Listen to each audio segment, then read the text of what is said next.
Na noite de 21 de novembro de 1883, todos na casa de Jacob Crouch foram brutalmente assassinados. Cada pessoa foi baleada enquanto dormia, e o que havia de tão bizarro nesses assassinatos era a falta de um motivo. Mas não foram só as pessoas daquela casa e daquela família que morreram. O total de mortes relacionadas a esse caso chegou a 10.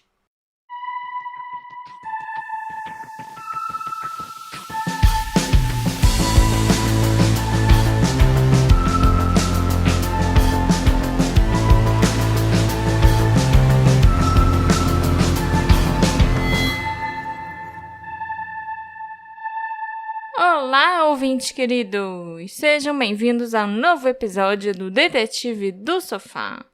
Eu sou a Marcela, a host desse podcast, e hoje a gente vai falar de um caso muito velho. O caso que aconteceu na fazenda da família Crouch, onde as 4 pessoas que estavam na casa naquela noite foram assassinadas. Os outros membros da família acabaram sendo apontados como suspeitos. Surgiram várias outras pessoas de interesse ao longo das investigações. E depois disso ainda aconteceram várias outras mortes. Apesar de ser um caso velho, ele é um caso muito interessante. E eu diria até que é um caso bem sangrento. Mas antes, Marcela, eu queria só lembrar aos nossos ouvintes que esse podcast, ele não é nada sem aquelas pessoas, elas mesmas, nossos apoiadores. E se você quiser se tornar um apoiador, eu sempre deixo o link aqui embaixo, é muito importante pra gente, ajuda bastante. Você vai poder assistir a nossa gravação ao vivo, o próximo episódio vai ser uma gravação que a gente fez ao vivo. Você vai poder entrar no nosso grupinho. E é muito legal fazer parte da nossa comunidade e ficar mais pertinho da gente. Eu só tenho mais um outro aviso, que foi a gente gravou uma entrevista no podcast Birosca, que ficou bem legal. Então, quem quiser lá ouvir mais um pouco da Marcela falando, ficou bem legal, vai lá conferir. E, Marcela, eu queria dizer uma coisa idiota, que se não fosse nossos apoiadores, o Detetive do Sofá ia ser igual aquele cachorro, que ele não late, não morde e não faz nada. Ele é só um cachorro parado. Pra que ele serve? O que ele faz? Não sei. Ele não late, ele não morde. Ele é fofinho, pelo menos? Também não. Nem isso. Então, fica aí. Vocês, nossos apoiadores, fazem da gente um cachorro fofinho que late e morde. Se é que isso é bom, não sei. Fica na sua cabeça, fica sempre aberto a interpretação. Então, agora sim, Marcela. Parabéns. Me conta. Cada dia melhor. Cada dia pior, na verdade, que as opções estão cada vez mais difíceis de eu bolar. Assim, eu fui meio irônica, né? Mas... Agora sim, me conta sobre a morte lá da família Crouch. A noite de 21 para 22 de novembro de 1883 foi uma noite escura e tempestuosa. Em uma casa de fazenda a poucos quilômetros de Jackson, no Michigan, uma família rica, seu hóspede e os empregados se acomodaram para passar a noite, dormindo pacificamente em suas camas, apesar da forte tempestade uivando no alto e de granizo e chuva batendo nas janelas. Os trovões eram tão altos que encobriam qualquer outro ruído na casa. Então, não é de se admirar que ninguém tenha acordado quando coisas terríveis aconteceram lá dentro, Alexandre. Pela manhã, depois que as nuvens se dissiparam e apenas uma leve garoa estava caindo sobre a cidade de Jackson, 4 pessoas na casa estavam mortas. Por volta da meia-noite, essas 4 pessoas foram baleadas em suas camas, algumas mais de uma vez. O membro mais proeminente da família, o milionário Jacob Crouch, de 74 anos, foi baleado na cabeça a queima-roupa. Sua fotografia, amplamente divulgada, foi tirada post-mortem, com os olhos pintados. Nos dias e semanas seguintes, suspeitos entraram e saíram das prisões e dos gabinetes dos xerifes. Dedos apontados, artigos publicados em jornais como o The New York Times e a polícia lutando para encontrar uma resposta antes que o crime esfriasse. Em pouco tempo, a contagem de corpos aumentou, quando a outra filha do Jacob morreu em circunstâncias suspeitas. O funcionário de um suspeito, que também era suspeito ele próprio, foi baleado na cabeça, um vizinho enlouqueceu e morreu em agonia, outro homem de Jackson cometeu suicídio depois de se convencer que ele era o assassino, e uma jurada foi assassinada por seu marido empunhando um machado. Tá escorrendo o sangue do seu notebook aí. Falei que esse caso ia ter muita morte para você escolher. No entanto, apesar do entusiasmo da investigação e da crescente contagem de corpos, não apareceu nenhuma resposta concreta. O caso virou fofoca, depois boato e depois história de fantasma. Mas vamos voltar para o início. 1883 foi um ano difícil para os Estados Unidos. O mês de novembro daquele ano, especificamente, foi o centro da Grande Depressão que aconteceu entre 1882 a 1885, um período de recessão econômica à medida que as ferrovias americanas paravam financeiramente, né? Paravam... Dá lucro, sei lá. Exatamente. Michigan, já um estado de potência industrial florescente antes do Henry Ford, dependia fortemente da sua rede de ferrovias para transportar cargas como minério de ferro, cobre e madeira para estaleiros e para cidades como Chicago e Cleveland. Então, o status de milionário do Jacob Crouch era totalmente diferente do de praticamente todos os seus vizinhos da cidade, né? Porque estava todo mundo ferrado na Grande Depressão por culpa das ferrovias e do problema com as ferrovias, e ele continuava rico, porque ele não dependia de ferrovias. Apesar do seu valor, a casa da fazenda do Jacob foi descrita como muito ruim pelo Detroit Free Press e como humilde por alguns outros relatos. Na verdade, o Jacob teria sido um cara muito mão fechada, e a depressão e outras questões econômicas ao longo dos anos fizeram ele desconfiar dos bancos. Independentemente disso, ele possuía muitas propriedades dentro da sua fazenda chamada Spring Arbor, que tinha mais de 1.000 acres no total. Ele também tinha fazendas em outros estados, como no Texas e, sabe, o negócio dele era a criação de gado, entre outras coisas. Ele não... Dependia de uma coisa só. E ele não dependia em nada das ferrovias, por exemplo. Então, ele não foi afetado pela grande crise econômica do final do século XIX. Outro ponto crucial para o cenário é o clima.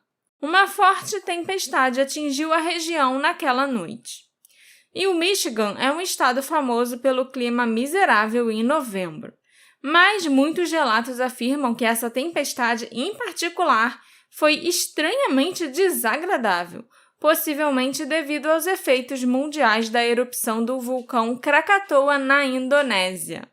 E mais importante ainda, as testemunhas do julgamento que aconteceu depois afirmaram que a tempestade foi tão forte que praticamente ninguém conseguiu ouvir os tiros. O Jacob Crouch nasceu em Cohocton, Nova York, em 1809. Quando ele tinha 9 anos, o seu pai, capitão Henry Crouch, morreu de varíola no interior do estado de Nova York, enquanto voltava para casa depois de ser prisioneiro de guerra durante a Guerra de 1812. O Jacob, então, se mudou para Jackson, no Michigan, em 1830, para se dedicar à agricultura, e se casou com a sua esposa Anna, 8 anos depois. O casal teve 6 filhos juntos, e o Jacob era extremamente propenso a ter favoritos. Ele não era o tipo de pai que falava, não, claro que eu não tenho filho favorito. A gente sabe que todo pai deve ter um filho favorito. E ele ia lá e apontava os dedos mesmo e todo mundo sabia quem eram os favoritos dele, entendeu? Ok. A Anna morreu ao dar à luz ao filho mais novo. E a história da família afirma que o Jacob nunca se recuperou completamente da morte dela. E o seu relacionamento com os filhos desempenharia um papel crítico tanto no assassinato em si, quanto no julgamento que estava por vir. Outra parte crítica da história do Jacob é a sua riqueza pessoal, é claro. Ele possuía uma grande quantidade de gado no Texas, valendo cerca de $1 milhão em 1883. Isso é equivalente a mais de $30 milhões nos dias de hoje. E a sua riqueza pessoal, sem contar o gado e a fazenda do Texas, estava próxima dos $750 mil, que é cerca de $23 milhões hoje em dia. O cara era muito rico. Como mencionado, o Jacob não confiava nos bancos, nem nos advogados, nem nada assim, e vivia de forma bastante barata, chegando a ser descrito como mão fechada.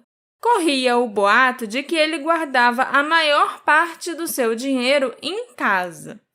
Ele era conhecido por sua natureza severa e sua generosidade para com a comunidade, mas certamente não por qualquer tipo de extravagância.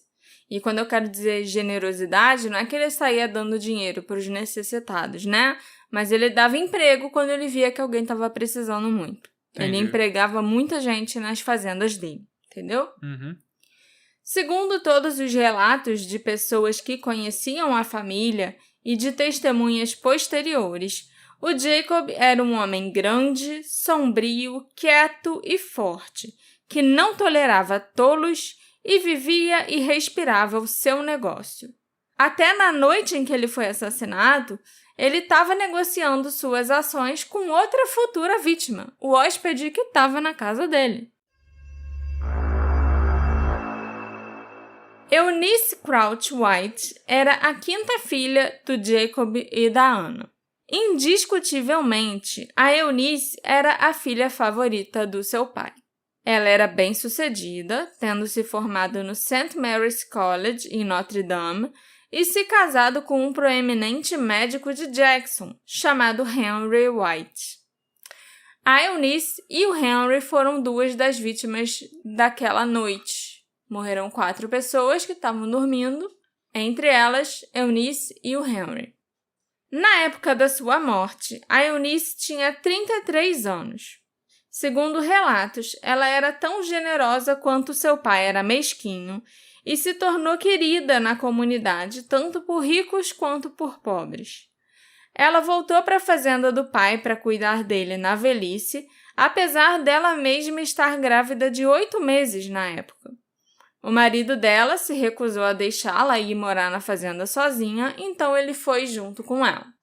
O Henry White era médico e farmacêutico em Jackson, e a Free Press descreveu a sua personalidade como um cara excelente. A sua família conhecia a família Crouch há muito tempo, e embora o seu sogro aprovasse o seu casamento com a Eunice, o resto dos seus irmãos não o apoiava tanto por motivos que foram perdidos no tempo, mas uma teoria aponta o fato da família do Henry ser católica e a família da Eunice ser protestante. Na época dos assassinatos, ele tinha 38 anos e gozava de boa saúde. O casal estava casado há apenas 2 anos naquela época. A última vítima, de quem ainda falta falar, se chamava Moses Powley. Ele era um nativo da Pensilvânia de 26 anos, que estava visitando Jacob a negócios para comprar gado. Ele já tinha trabalhado para o Jacob antes e se casou com uma jovem que ele conheceu e que certa vez morou na casa da fazenda da família Crouch. Ao longo dos anos, o Moses viajou de um lado para o outro da Pensilvânia e do Michigan, fazendo negócios com o Jacob e também reunindo o seu próprio rebanho de gado e comprando-o do Jacob por um preço justo.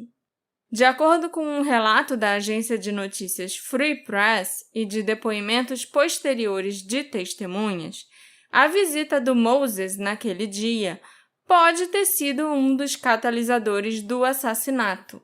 O Moses era conhecido por carregar centenas de dólares, às vezes mais de $2.000, em qualquer momento para comprar gado. Ele estava sempre com muito dinheiro no bolso. Ao mesmo tempo, ele poderia ter sido apenas um visitante infeliz apanhado no fogo cruzado. Existem apenas alguns detalhes conhecidos sobre os assassinatos em si. O primeiro detalhe é que o tempo estava horrível, né? Como eu afirmei para vocês logo no início do episódio. A tempestade estava implacável e todos que estavam presentes na casa e que sobreviveram concordaram que os trovões estavam ensurdecedoramente altos. O segundo detalhe é que os assassinatos aconteceram por volta da meia-noite, já que todas as 4 vítimas estavam em suas camas e uma testemunha acreditou ter ouvido tiros e gemidos por volta desse horário. O terceiro detalhe é que todas as vítimas foram baleadas com balas de um revólver calibre 38. O Jacob levou um tiro na cabeça. O Henry levou um tiro no pescoço e no tronco. A Eunice foi a única que aparentava ter ferimentos defensivos e ela levou 2 tiros no braço, um tiro no pescoço e outro na cabeça. Coitada, a mulher grávida de 8 meses foi quem mais sofreu, aparentemente. E o Moses levou um tiro na cabeça e um no peito. Outros cartuchos de bala foram encontrados pela casa e nas camas das vítimas, mostrando que foram disparados mais tiros do que aqueles que atingiram as pessoas. Uma testemunha afirmou ter sentido cheiro de clorofórmio na casa e que acreditava que a cidra da família podia ter sido adulterada, sugerindo que algumas das vítimas podem ter sido drogadas.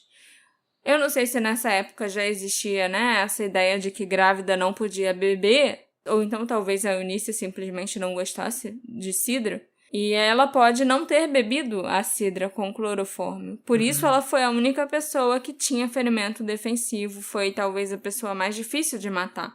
Interessante. Ela pode ter acordado no meio da comoção, pode ter acordado e visto alguém entrando no quarto dela e quis lutar com o agressor.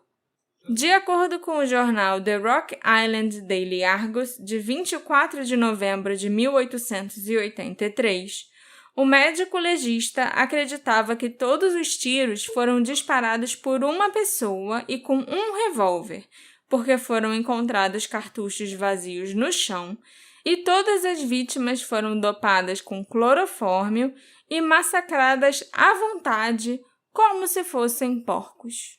Nossa.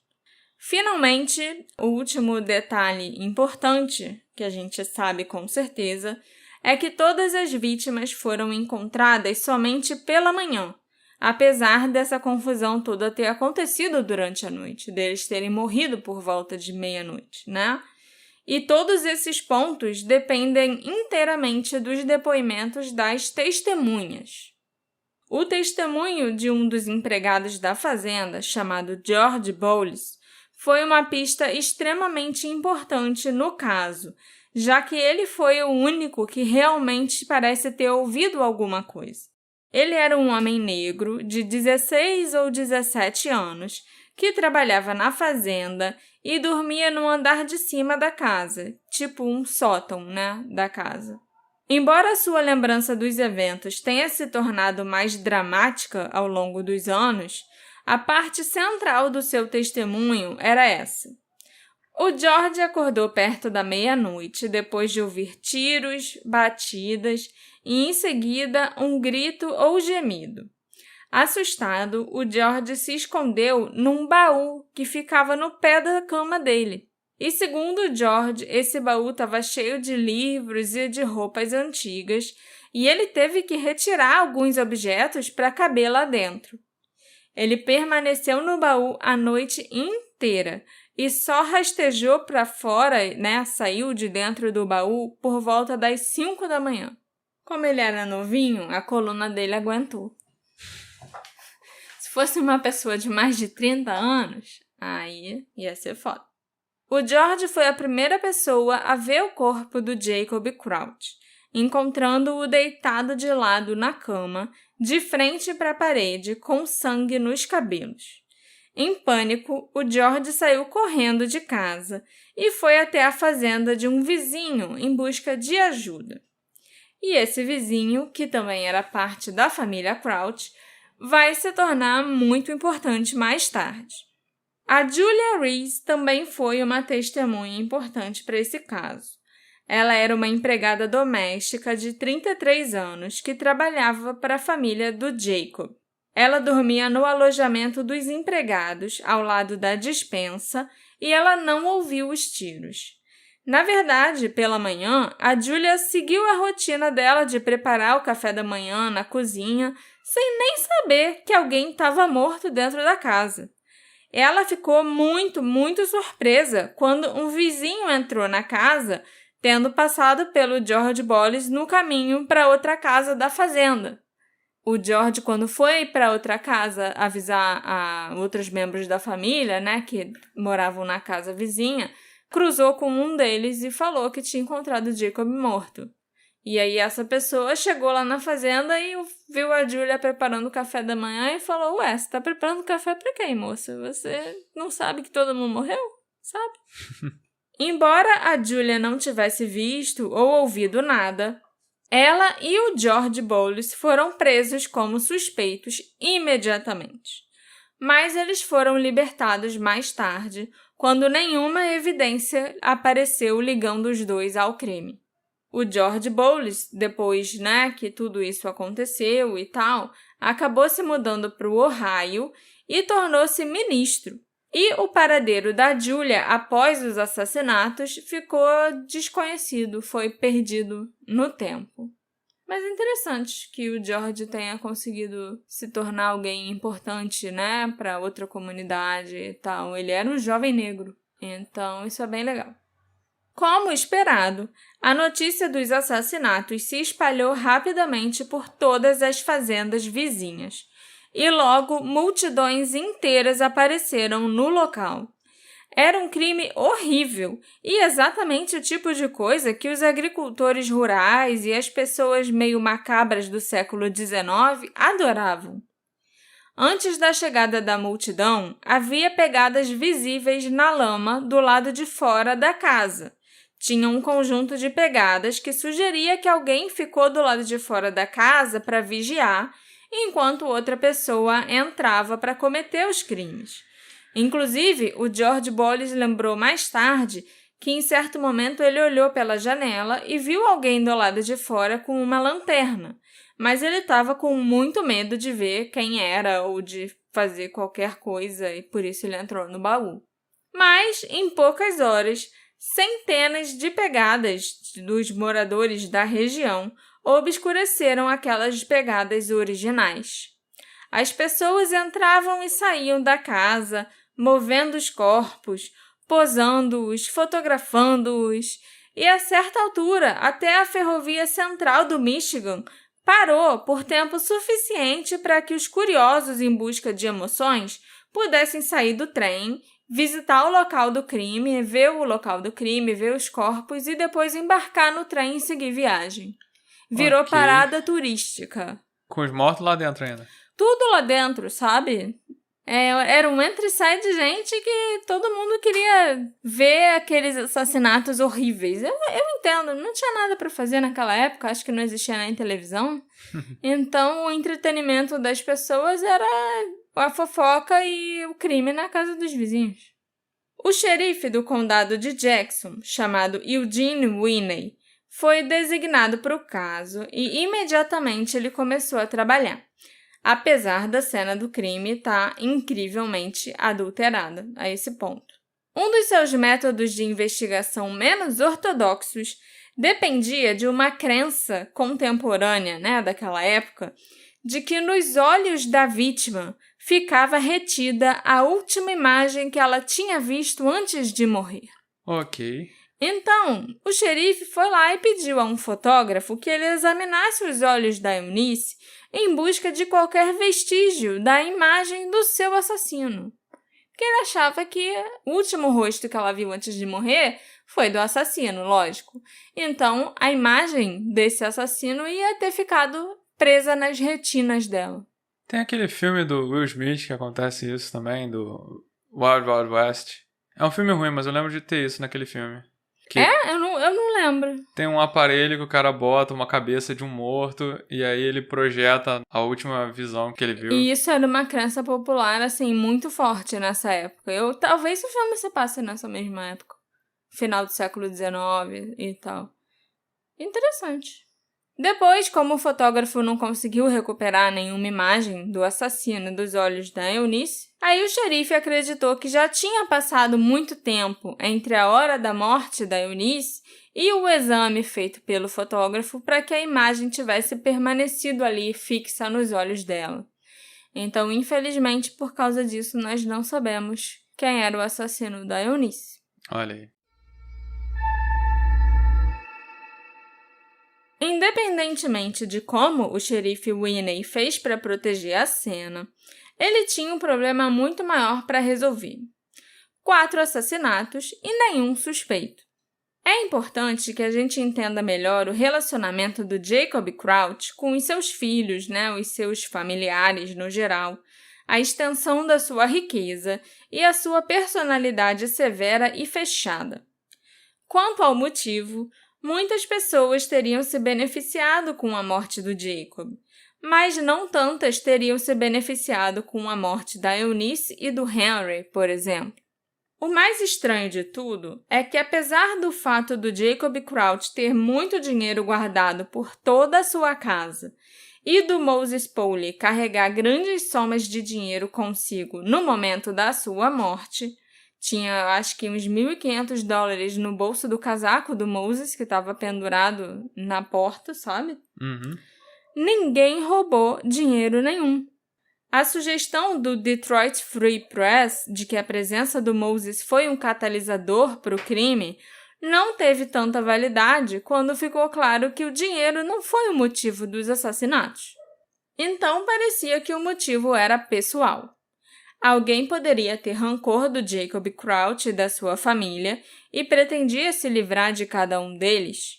Não só isso, mas alguém sabia que o Jacob, a Eunice e o Henry estavam todos juntos em casa naquela noite, O Jacob e a filha preferida e o genro preferido dele. O Moses Pauly realmente parecia estar no lugar errado na hora errada. Não demorou muito para que as autoridades conseguissem elaborar uma lista de suspeitos. E no topo dessa lista estava um homem chamado Daniel Slaughter Holcomb.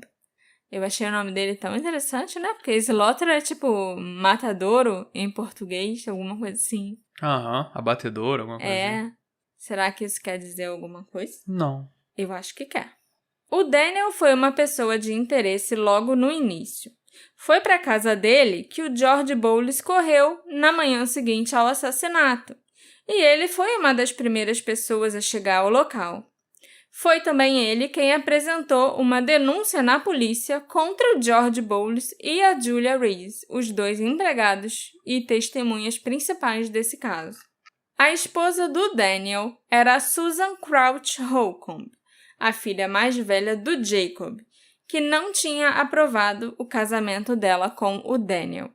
Assim como o Henry White, o marido da Eunice, o Daniel conhecia a família Crouch desde a sua infância, mas não se sabe exatamente por que o Jacob não aprovava esse genro. Supostamente, o Jacob achava que o Daniel carecia de motivação, ambição e de ética de trabalho, Foi o que disseram nos jornais depois da morte do Jacob, mas o Daniel e a Susan já estavam casados há muitos anos, então, foi só especulação por parte dos jornais. Era sabido que o Daniel possuía um revólver calibre 38. Especificamente, era um revólver Smith & Wesson de dupla ação. Quanto à motivação para matar o Jacob e a Eunice e o Henry Crouch, o Daniel até que tinha bastante motivo, porque o seu sogro não gostava dele. E corria o boato na cidade de que o idoso Jacob pretendia excluir o casal Holcomb do seu testamento e que ele, inclusive, ia deixar tudo para Eunice, o seu marido e o seu filho ainda não nascido. Ela estava grávida de 8 meses. E assim, o Jacob tinha 6 filhos, não era só a Eunice e a Susan, por exemplo. Mas realmente todo mundo falava que ele pretendia deixar tudo só para Eunice e os outros 5 filhos que se danassem. O Daniel Holcomb também supostamente fez um seguro de vida para o Jacob, e tendo a Susan como beneficiária. Mas os detalhes sobre se essa apólice de seguro era real ou não são obscuros e a imprensa na época nunca conseguiu determinar se isso era verdade ou não, entendeu? Outra motivação teve a ver com o tratamento do próximo suspeito, que se chamava Judge Crouch. O pobre Judge não teve um começo de vida fácil. Ele nasceu com um pé torto, o que lhe rendeu um andar torto e manco pelo resto da vida, e o forçou a usar um sapato especial com sola grossa de borracha para compensar essa deficiência. Sua mãe morreu dias depois de dar à luz ao Judge, e o seu pai parecia responsabilizá-lo pela morte da esposa, da Anna.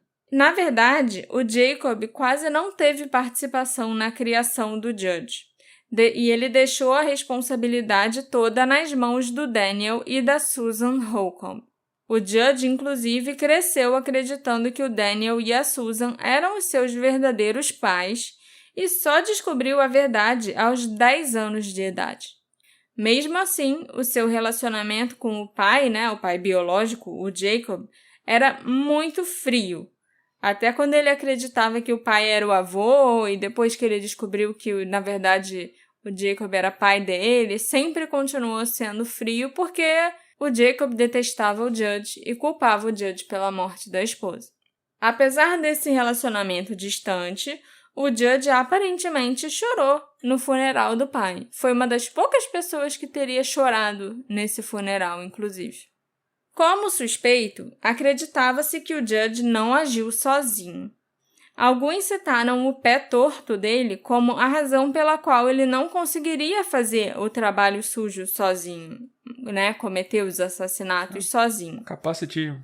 Já que talvez ele não fosse rápido o suficiente para fugir sem ajuda, ou ele não conseguisse enfrentar alguém que acordasse, como a Eunice, por exemplo.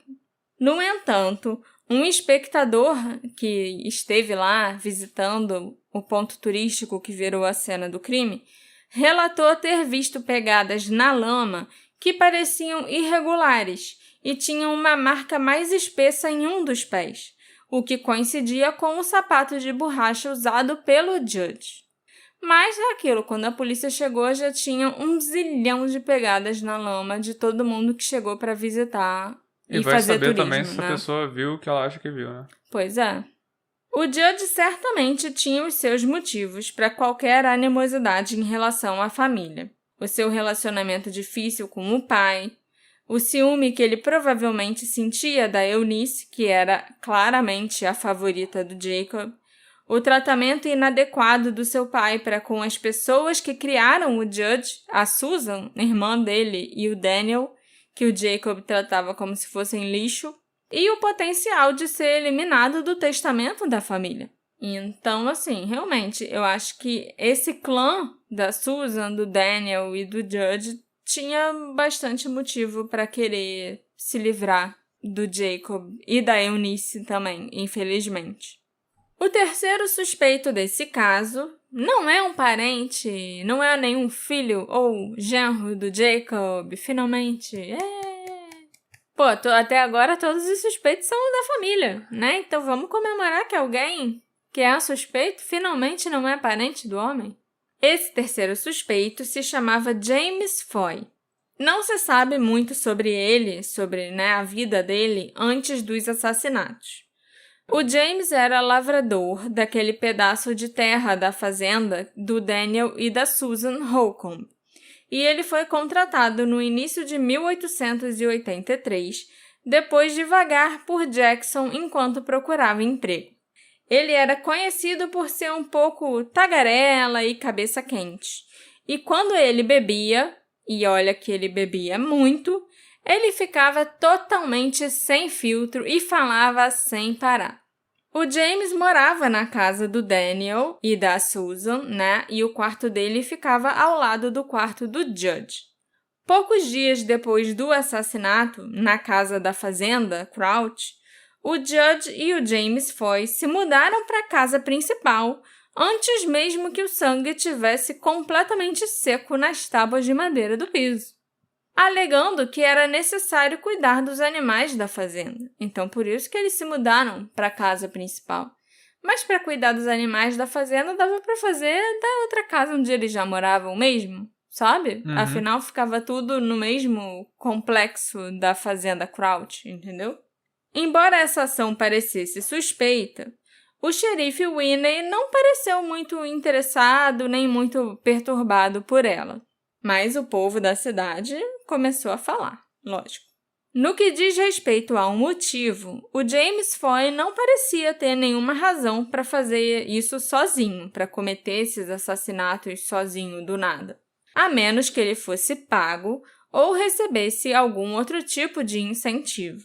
No entanto, ele se tornou uma pessoa de interesse mais proeminente à medida que a investigação foi avançando.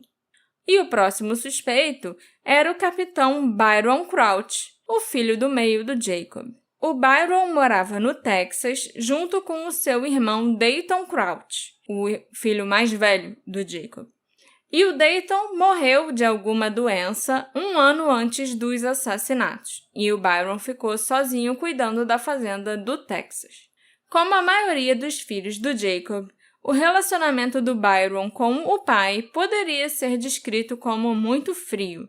Ele cuidava de uma das fazendas de gado do pai e mandava dinheiro para o Jacob todos os meses, o dinheiro do lucro que a fazenda tinha dado. Então ele certamente sabia quanto seu pai valia e como ele era mão de vaca. E o Byron, assim como o Judge e a Susan, sabia que certamente ele não era o favorito do pai. Nem o Dayton, que tinha morrido, recebeu algum respeito do pai ao longo da vida. Inclusive, o Jacob não se dignou a ir até o Texas para o enterro do filho, quando o Dayton morreu, sabe? O Byron ainda estava no Texas quando o assassinato aconteceu e ele partiu imediatamente para o Michigan ao receber a notícia por telégrafo. Mas não demorou muito para que começassem a circular boatos dizendo que o Byron enviou uma equipe de cowboys assassinos do Texas para matar o pai e garantir uma parte da sua fortuna.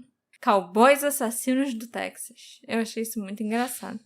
É claro que o Byron tinha motivos, assim como todos os outros filhos do Jacob, mas ele parecia genuinamente chateado com os assassinatos em geral, com a morte do pai, com a morte da irmã e tudo.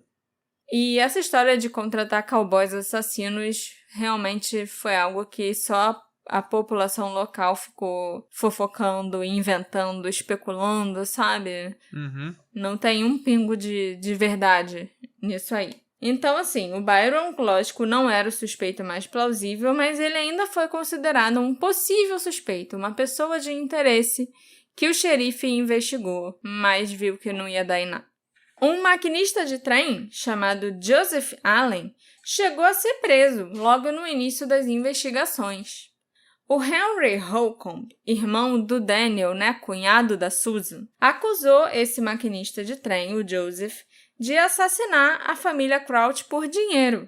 Acontece que essa acusação não era assim tão do nada, não era sem razão, porque quando o Joseph foi preso em Hamilton, no Ontário, ele carregava com ele vários papéis pertencentes ao Jacob Crouch, incluindo escrituras, hipotecas e até concessões de terras. Em uma reviravolta estranha, descobriu-se que o Henry Holcomb, o cunhado da Susan, foi quem deu esses papéis para o Joseph para começo de conversa.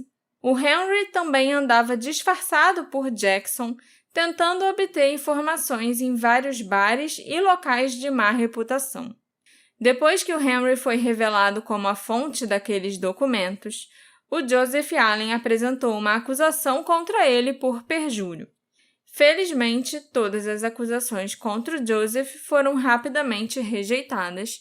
Ficou claro que ele não tinha nada a ver com o crime em si e que ele achou que só estava fazendo um favor para um amigo, o que é bem estranho. Não o Joseph fazer o favor, o que eu acho estranho é que logo o irmão do Daniel foi pedir por um maquinista se livrar de uns papéis, de uns documentos do Jacob Crouch. Outra teoria que é mais creditada aos jornais do que à investigação de fato é a de que ladrões aleatórios teriam cometido os assassinatos. A narrativa dos jornais era que Moses Pauly possuía um grau de fanfarronice que o fazia se gabar das suas compras recentes e do dinheiro que ele sempre levava no bolso para conhecidos na estação de trem. Ele se gabava não só para conhecidos, mas para qualquer um com quem ele estivesse conversando, porque ele gostava de mostrar que ele tinha dinheiro. Moses Pauly é quem mesmo? É uma das 4 vítimas que morreu. Ah, tá. O quarto cara. É, o cara que era o hóspede da casa, que estava visitando Jacob para comprar gado. Os ladrões aleatórios, com inveja da boa sorte do Moses e zangado com ele por ser um fanfarrão que gostava de falar que tinha dinheiro, que fazia, acontecia e tal, o teriam seguido até a casa do Jacob Crouch e cometeram o crime. Mais uma vez, devido ao fato de nenhum dinheiro ter sido roubado da casa e nem do Moses, isso não parece particularmente provável. O caso contra o Daniel Holcomb e o Judge Crouch era o mais forte entre todos os suspeitos, e ele só piorou. Os dois tinham um motivo mais óbvio, as ligações mais fortes com as vítimas e o maior número de provas que trabalhavam contra eles. De acordo com Annette Snyder, uma empregada doméstica que trabalhou para os Holcombs, a resposta do Daniel ao ouvir o George Bowles contar sobre os assassinatos naquela manhã foi simplesmente é mesmo? Combinado com as observações das pegadas, principalmente alguém que observou pegadas parecidas com a do Judge, como eu já falei antes, e a presença de um revólver calibre .38 que provavelmente pertencia ao Daniel, o xerife Winney e os seus associados acreditavam que tinham o suficiente para trabalhar. Judge era o filho mais novo que mancava, tinha o pé torto e os sapatos diferentes. Os sapatos diferentes. E que até não muito tempo atrás achava que a Susan e o Daniel eram os pais dele, porque o pai simplesmente o rejeitou e deu para a irmã mais velha para cuidar. Também houve o depoimento de uma mulher chamada Ella Shannon, que alegou ter encontrado camisas com sangue pertencentes ao Judge Crouch e ao James Foy. No entanto, outras testemunhas durante o julgamento disseram que ela era uma mentirosa compulsiva e o seu testemunho acabou sendo rejeitado.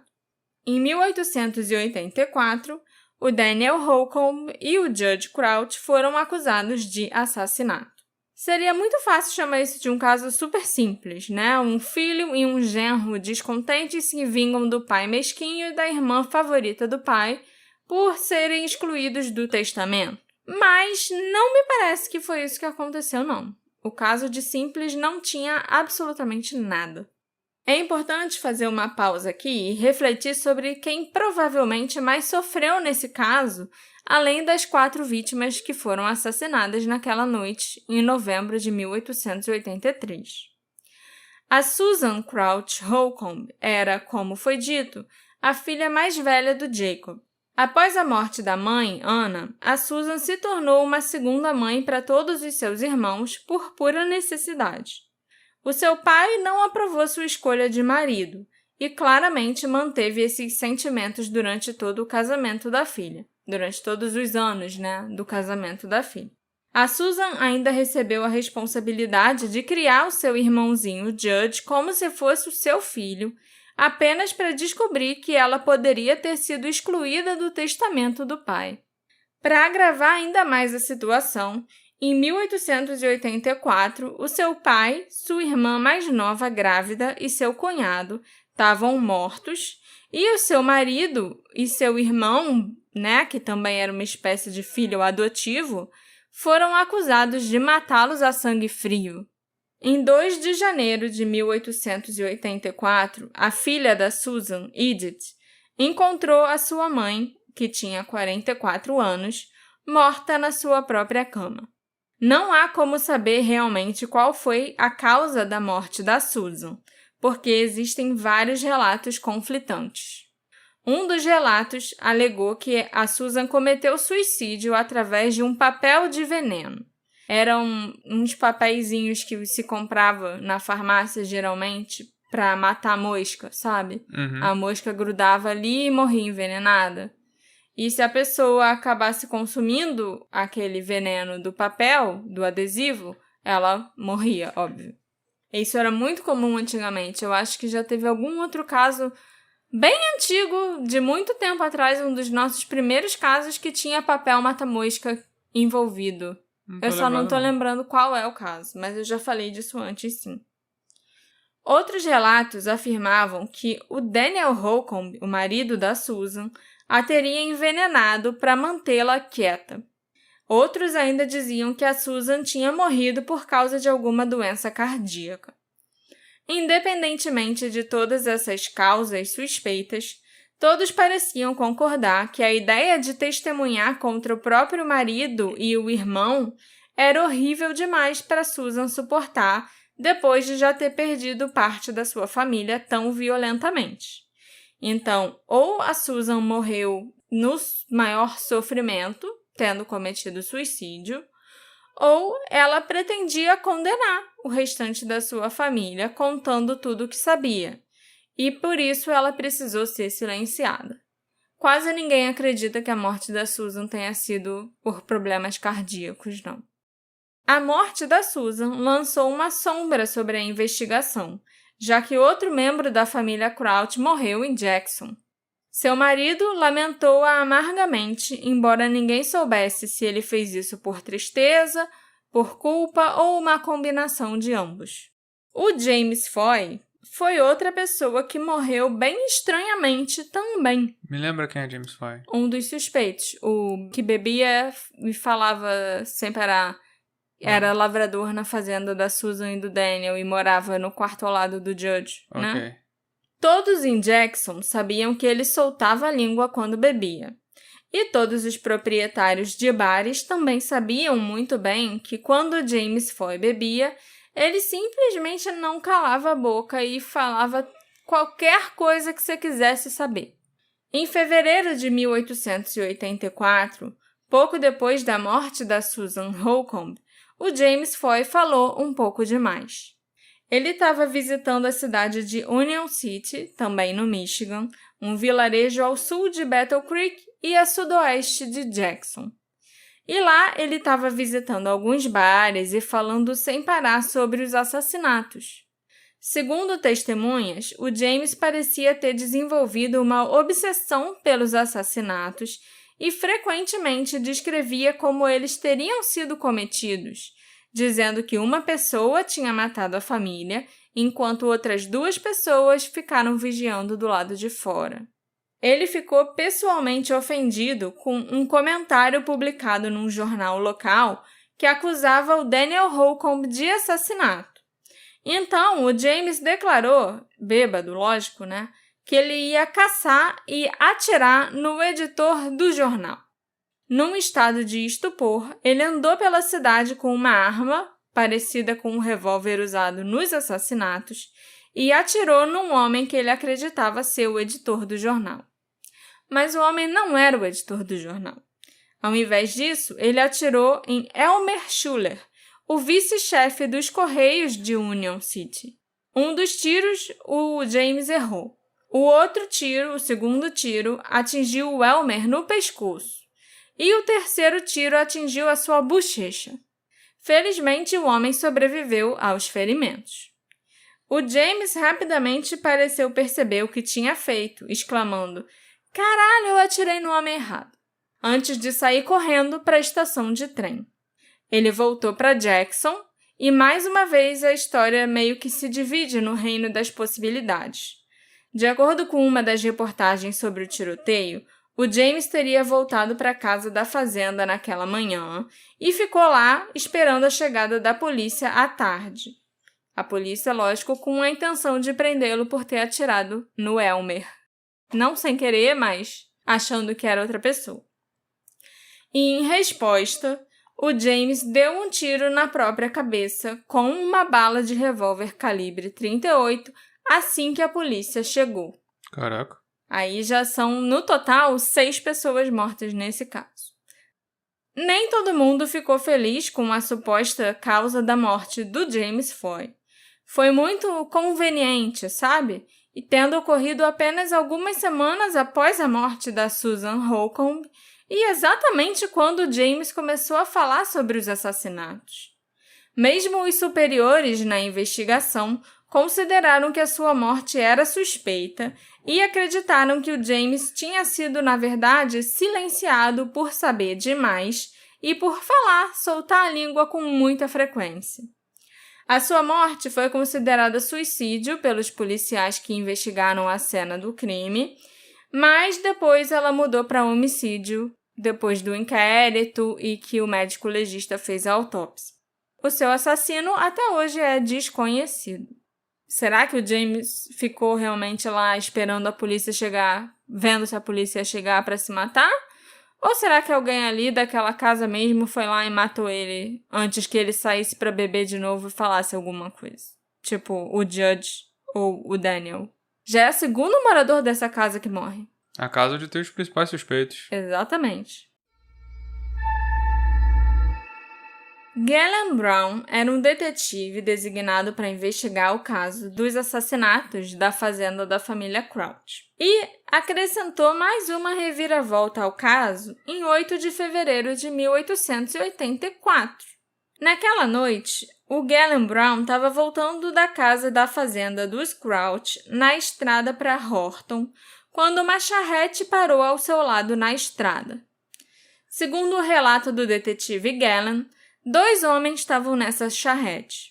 Os agressores na charrete perguntaram: "Seu nome é Brown?" E um deles pegou um revólver e atirou no Galen, no peito e na coxa. O detetive caiu no chão enquanto a charrete acelerava e ficou ali até que um casal que passava o ajudou. Após o seu resgate e após ele ter ido para o hospital e se recuperado, foi solicitado ao detetive Galen que ele relembrasse o que sabia sobre o ataque e que ele tentasse descrever os homens que fizeram isso. E o Galen teria dito que reconheceu definitivamente um dos seus agressores como Judge Crouch. Tem que ter coragem para ir lá e atirar no detetive do caso. Tanto Daniel Holcomb quanto o Judge Crouch foram presos em março.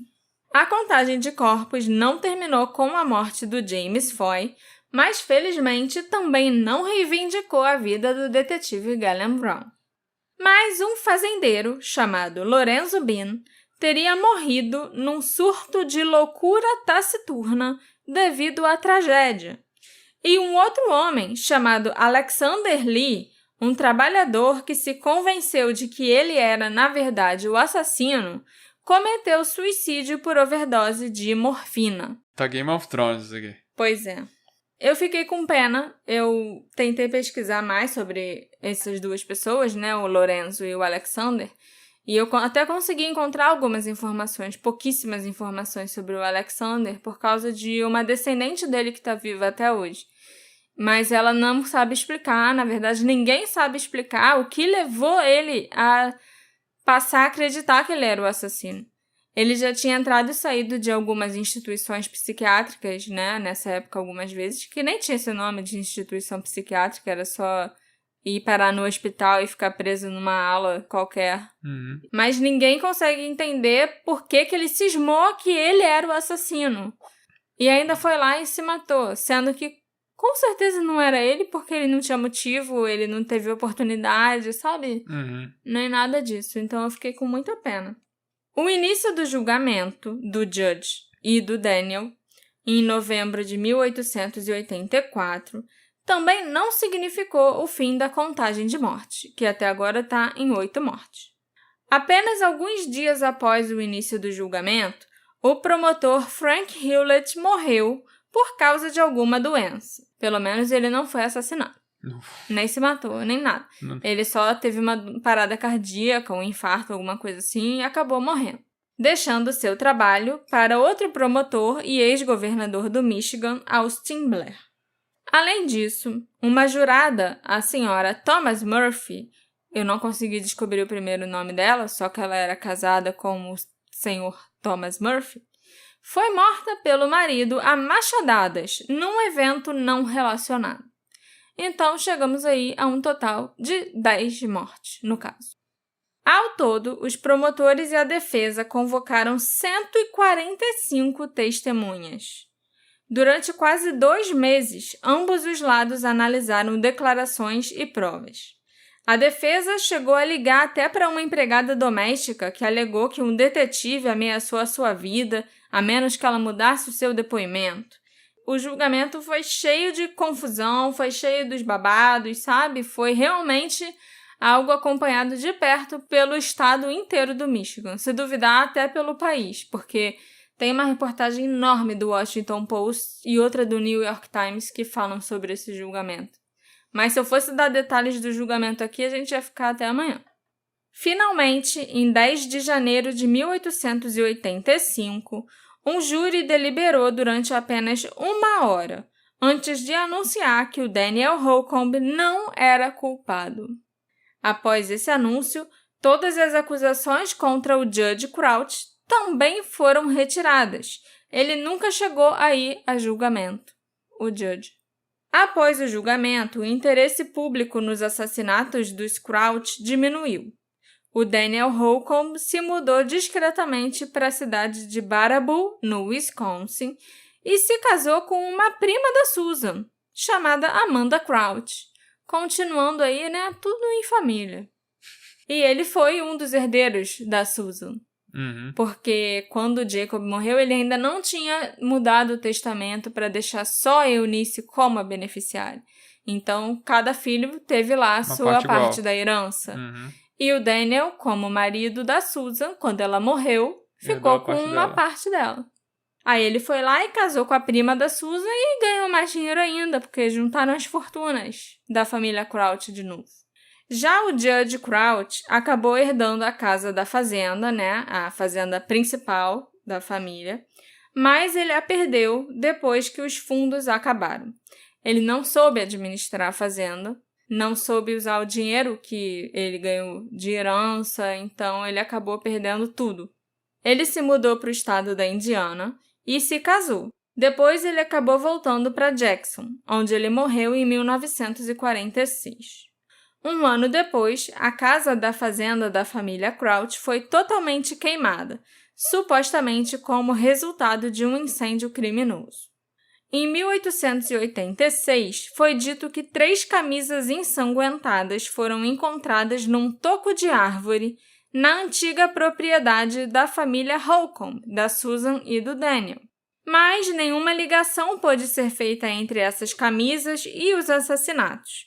Não existia DNA naquela época, lógico, né? E as pessoas que tinham morado naquela casa já tinham ido embora. E assim como a maioria das coisas nesse caso, as camisas acabaram sendo esquecidas, perdidas ou algo assim, através da história. A coisa mais estranha desse caso ocorreu muito depois de todas as vítimas, incluindo aquelas que morreram, depois de 22 de novembro de 1883, já estarem enterradas para sempre. A Eunice e o Henry White foram enterrados no cemitério de St. John. Esse cemitério fica na mesma rua que o cemitério Reynolds, que é onde o Jacob Crouch, a Susan Holcomb e até alguns outros membros da família Crouch, que morreram anos depois, estão enterrados. Então, só a Eunice e o Henry que estavam enterrados no cemitério do outro lado da rua. Segundo a lenda local, a cada aniversário dos assassinatos, o espírito da Eunice surge do seu túmulo e desce a estrada, atravessa a estrada, para visitar o seu pai Jacob, reunindo-os brevemente. A gente não pode esquecer que a Eunice era a favorita do Jacob. Em novembro de 2010, 2 investigadores paranormais alegaram terem falado com os fantasmas da Eunice e do Daniel Holcomb, e eles alegaram que o fantasma do Daniel assumiu a responsabilidade pelos crimes. Ok. Há alguns anos atrás, os descendentes da família Crouch tiveram uma reunião de família em Jackson, onde uma cópia original da fotografia post-mortem do Jacob Crouch foi distribuída para que todos os membros remanescentes da família pudessem ver. É engraçado porque eu conversei com um desses descendentes da família, que é tipo tataraneto do Jacob Crouch, sabe? Uhum.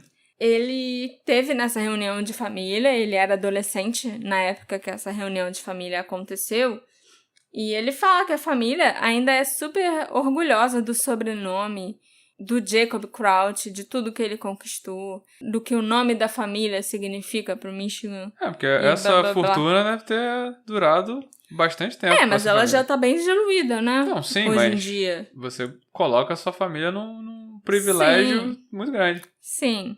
Sempre tinham encontros familiares para reunir os Crouch. Ok.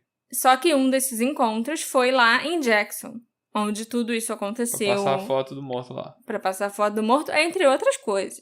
Calma. A família passou horas deliberando junta sobre o maior suspeito do caso, o Daniel Holcomb, antes de visitarem juntos o cemitério Reynolds, que é onde o Jacob Crouch, a Susan e os outros membros da família estão enterrados. Embora a casa da família tenha sido incendiada em 1947, a fundação da casa permanece. As ruínas da casa ainda estão ali. E ao lado foi construída uma outra casa, que já foi abandonada diversas vezes. Um entusiasta dos assassinatos da família Crouch aparentemente a comprou há alguns anos, no início dos anos 90, mas a vida desse cara foi totalmente arruinada por azar, divórcio e falência. Então, no início dos anos 2000, ele também abandonou a casa.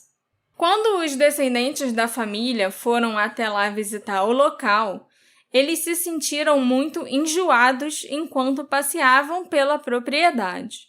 Segundo um deles, esse tataraneto do Jacob Crouch, estava muito escuro e com neblina. E todo mundo da família que estava ali visitando o local sentiu uma sensação de um mal-estar miserável.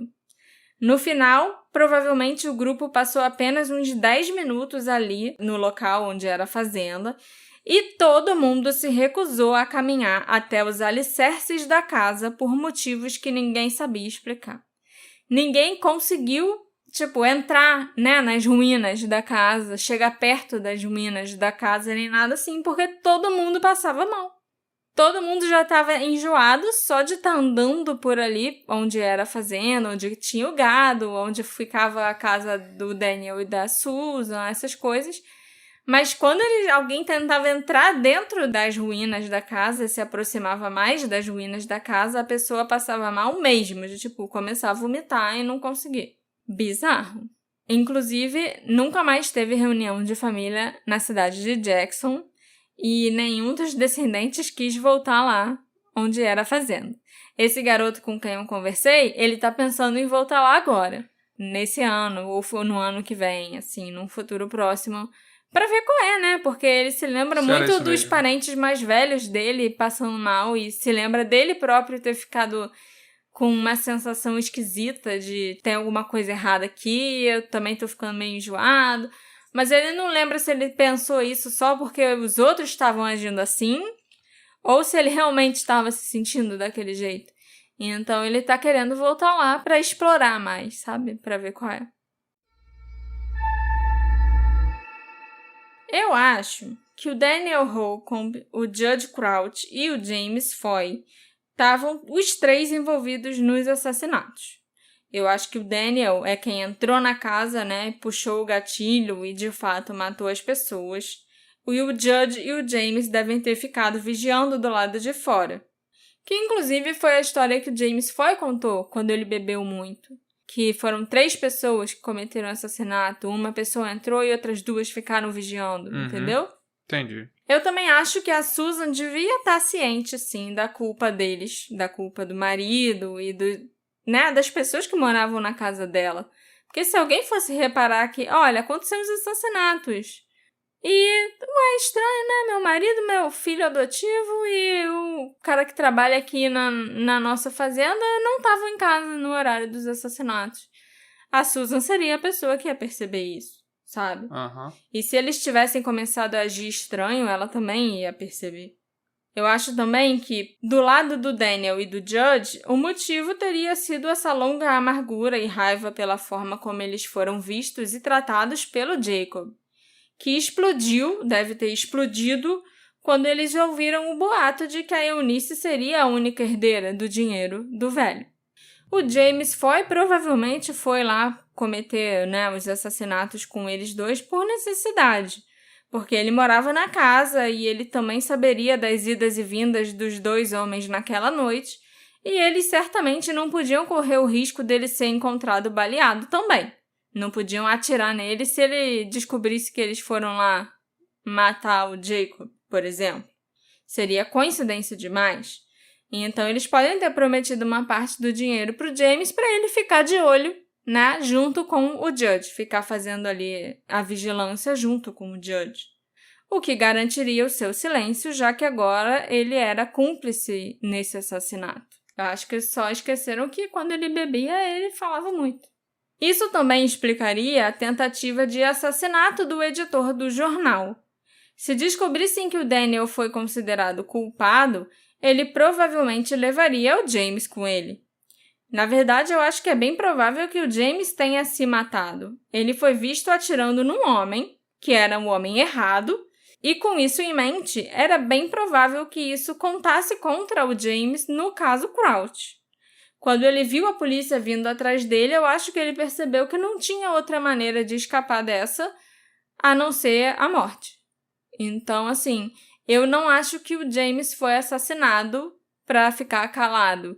Eu acho que o James se matou porque ele viu que ele fez muita merda quando ele bebeu, que ele falou muita merda quando ele bebeu, que ele fez merda, que ele foi atrás do editor do jornal, ainda acabou atirando no cara errado. E então ele só ia se complicar mais. Para ele era só ladeira abaixo. Uhum. Então eu acho que no caso do James, ele realmente cometeu suicídio. Já no caso da Susan, eu não tenho tanta certeza. Eu acho que ela pode ter cometido suicídio, sim. Talvez ela tenha tido raiva do pai pelo tratamento que ele dispensou a ela e ao marido dela. E essa raiva pode ter também dominado a Susan quando os rumores apareceram de que só a Eunice ia ficar com o dinheiro da família, né? Então ela pode simplesmente... eu tô vendo que o meu marido e meu irmão estão planejando o assassinato, mas eu não vou fazer nada para impedir. Eu não vou avisar ninguém. E eu também acho que ela pode ter se desesperado antes do julgamento. Porque se os dois fossem considerados culpados, o marido dela e o irmão, que era filho adotivo dela também, era altamente improvável que alguém acreditasse que ela não tinha conhecimento do que aconteceu naquela noite. E ela não conseguiria testemunhar contra o marido e contra o irmão. Também é possível que ela sentisse alguma culpa persistente pela morte da Eunice. Pelo menos, né? Afinal, ela criou os irmãos mais novos e talvez ainda tivesse algum carinho pela Eunice. E a Eunice estava grávida. Então, você saber que o seu marido e seu irmão foram lá e mataram sua irmã que estava grávida deve mexer com a cabeça de qualquer um. Eu acho o contrário de você. Eu acho que o outro cara foi assassinado. Que o James foi assassinado. Eu acho que o James Foy, ele pode ter sido assassinado. Porque ele fez muita merda, ele saiu falando. Deve ter voltado pra casa e falou lá em casa que falou merda. E aí matou ele fazendo parecer um suicídio. A Susan, eu não... Você acha que ela sabia que o Daniel e o Judge poderiam ser os culpados? Porque assim, a gente tá presumindo que eles são os culpados e isso tudo, e que o James participou, mas nem disso a gente tem certeza, né? Até porque o Daniel foi inocentado. Agora eu tomei como certeza, porque se é uma coisa que eu vou tirar disso é que foram esses aí mesmo. Porque e senão... o fantasma do Daniel falou que foi ele. Putz, aí não é por isso que eu acho. Eu não sei se ela sabia no esquema de contaram pra ela. Uhum. e ela tava por dentro, ou sabia naquele estilo de... Foi Provavelmente. presumindo, foi juntando as peças. Provavelmente foi, eu sou mulher, eu vou ficar quieta, não vou me meter, mas acho que foi mesmo, sabe? E que o marido e todos os habitantes da casa dela mataram a família dela, sabe?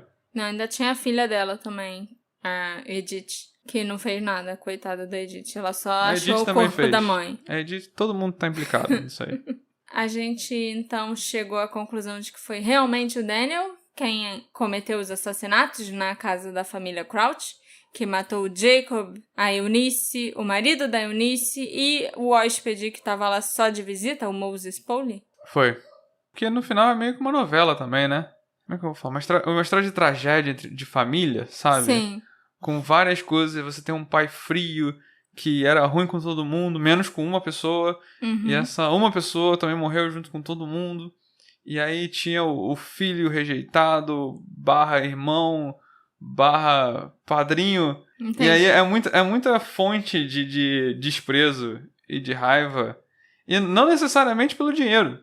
Porque aquilo... Eu acho que o maior fator, se eles realmente são os culpados, o Daniel e o Judge e tal, eu acho que a principal motivação teria sido a raiva mesmo de tudo o que aconteceu ao longo dos anos. Porque eu não acho que dava pra ele saber em que pé tava o testamento, se já tinha passado, se não tinha passado. Entendeu? Porque podia ter acontecido de já ter mudado. Não, se já tinha mudado, eles até mataram a pessoa certa, diga-se de passagem. Mas eu acho que não dava pra saber se ele mudou de outro jeito, sabe? Sim. Então, eu acho que tinha um motivo muito forte ali, não necessariamente era dinheiro. Podia ser o dinheiro, podia ser a casa, podia ser um desentendimento, sei lá. Mas não necessariamente a mudança do testamento, etc, entendeu? Os rumores que tinha. Sim. Esse episódio foi feito graças à colaboração da nossa querida apoiadora Vitória Mendes. Muito obrigada, Vitória! É graças a pessoas maravilhosas como você que eu posso voltar lá no século XIX para a alegria do Alexandre e caçar uns crimes muito doidos assim, que a gente precisa até de um glossário para acompanhar, né, amor? Precisa de um glossário para acompanhar. Graças a você, Vitória, vai ter um glossário pra Isso acompanhar. a gente vai ver. Isso a gente vai ver, tá bom, Vitória? Se você também quiser se tornar um apoiador do Detetive do Sofá e ter aqui um agradecimento todo especial para você no final de algum episódio, é só você entrar lá no Orelo e escolher o seu plano, ver direitinho como é que faz. Eu conto com você. Olha aí. Quem cometeu esses crimes? Será que a pessoa, o assassino, trabalhou sozinho? Ou o James Foy estava certo e até mesmo parcialmente culpado quando ele disse que provavelmente foram 3 pessoas? O que causou a morte da Susan Holcomb? E o James Foy cometeu suicídio ou foi silenciado? Me encontra nas nossas redes sociais, @detetive do sofá, e a gente discute mais sobre esse caso, cheio de vítimas e de suspeitas e de histórias de fantasma e coisas doidas assim. Um caso que teve 10 mortes no total, né? Se a gente contar até a jurada que morreu a machadada do marido. A gente se encontra na próxima investigação. Tchau, tchau. Tchau, tchau.